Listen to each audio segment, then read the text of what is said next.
అపరిచితుడు 2 cinema ఎప్పుడు start అవుతుంది? ఎప్పుడు రిలీజ్ అవుతుంది? క్లారిటీ ఇస్తాను. స్కిప్ చేయకండి వీడియోని. ఎండ్ వరకు చూడండి.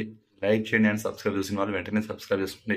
ఇండియన్‌కి సీక్వెల్‌గా ఇండియన్ 2 చేస్తున్నారు డైరెక్టర్ శంకర్ గారు. దాంతో పాటు రామ్ చరణ్‌తో గేమ్ చేంజర్ సినిమా ఉంది. సో 2 సినిమాలు అయ్యాక శంకర్ గారి నెక్స్ట్ ప్రాజెక్ట్ ఏంటి? ఇండియన్‌కి సీక్వెల్ తీసిన ఆయనే ఇప్పుడు అపరిచితుడికి సీక్వెల్ తీస్తారా లేదా? అపరిచితుడు సినిమా 2005లో రిలీజ్ అయ్యి మంచి బ్లాక్ బస్టర్ హిట్ అయితే అయింది. హీరో విక్రమ్ అండ్ హీరోయిన్ సదా అండ్ మ్యూజికల్ గా బ్లాక్ బస్టర్ హిట్ అయింది అండ్ బాక్స్ ఆఫీస్ పైన కూడా మంచి బ్లాక్ బస్టర్ హిట్ అయితే అయింది. సో మంచి స్టోరీ పాయింట్.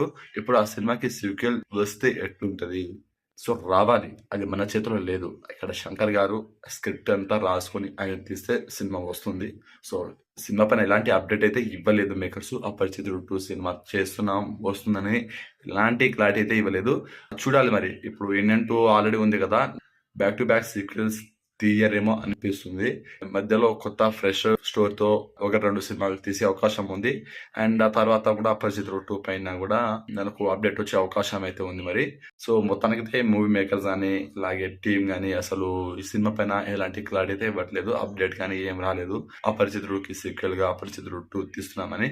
సో ప్రజెంట్ అయితే సినిమాకి సీక్వెల్ ఏం లేదు. శంకర్ గారు ప్రజెంట్ 2 సినిమాలు అయితే చేస్తున్నారు. ఇండియన్ కి సీక్వెల్ గా ఇండియన్ 2, తెలుగులో భారతీయ 2 గా రిలీజ్ అవుతుంది. అండ్ ఆ తర్వాత రామ్ చరణ్ గారితో గేమ్ చేంజర్ అనే సినిమా చేస్తున్నారు. సో ఈ 2 సినిమాలు రిలీజ్ అయ్యాక మనకు అప్డేట్ అనేది వస్తుంది. శంకర్ గారి మూవీ నెక్స్ట్ ఏంటి అనేది మనకు అప్పుడు తెలుస్తుంది. సో అప్పటిదాకా వేచి చూడాల్సిందే. మీకు క్లారిటీ వచ్చింది అనుకుంటున్నాను. నేనైతే అపరిచితుడికి సీక్వెల్ గా అపరిచితుడు 2 రావాలని అయితే కోరుకున్నాను. ఈగర్ గా వెయిట్ చేస్తున్నాను. నాకు ఫేవరెట్ మూవీ అది. ఇప్పటికీ నేను చూస్తూనే ఉంటాను. సో వీడియో నచ్చితే లైక్ చేయండి, షేర్ చేయండి అండ్ సబ్స్క్రైబ్ చేసుకోండి.